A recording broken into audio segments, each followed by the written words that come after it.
So nandito tayo ngayon, sir, para sa isang mapayapang rally. Ang gusto lang nating iparating sa ating pamahalaan ay ipatupad ano yung napagkasunduan sa peace agreement.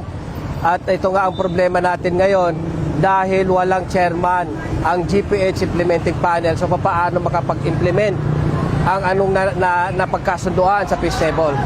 So ito yung malaking problema dahil hindi na-i-implement at hindi iginagalang ang ating peace agreement, ang nakasaad sa Comprehensive Agreement ng Bangsamoro.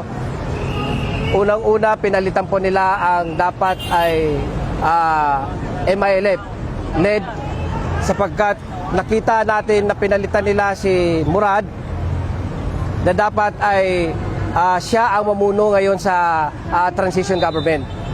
So ngayon po, meron silang in-appoint na tinanggalan din naman ng power authority dahil itong interim chief minister natin ngayon sa Mindanao, sa BARM, ay suspended po sa BIAP. So wala po siyang entity o legitimacy ngayon to authority to represent the MILF, na kung saan ang MILF ang stakeholder ngayon sa peace agreement. Ang problema ngayon, yung dalawang panig, ang MILF at saka gobyerno.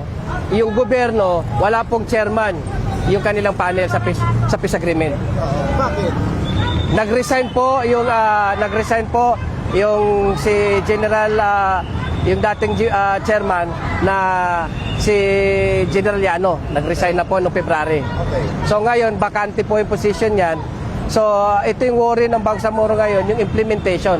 Paano ma-implement itong mga napagkasunduan sa Comprehensive Agreement kung sakaling wala namang government side? So walang panghahawakan yung MILF kung sakali. So yun po. Dapat po kasi nasa MILF leadership itong transition government.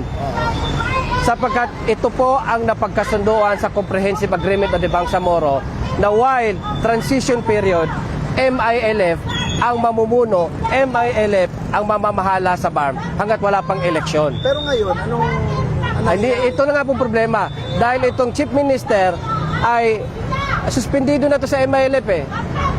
So dapat ang legitimate ay MILF para masunod yung ma-implement o masunod yung napagkasunduan sa CAB.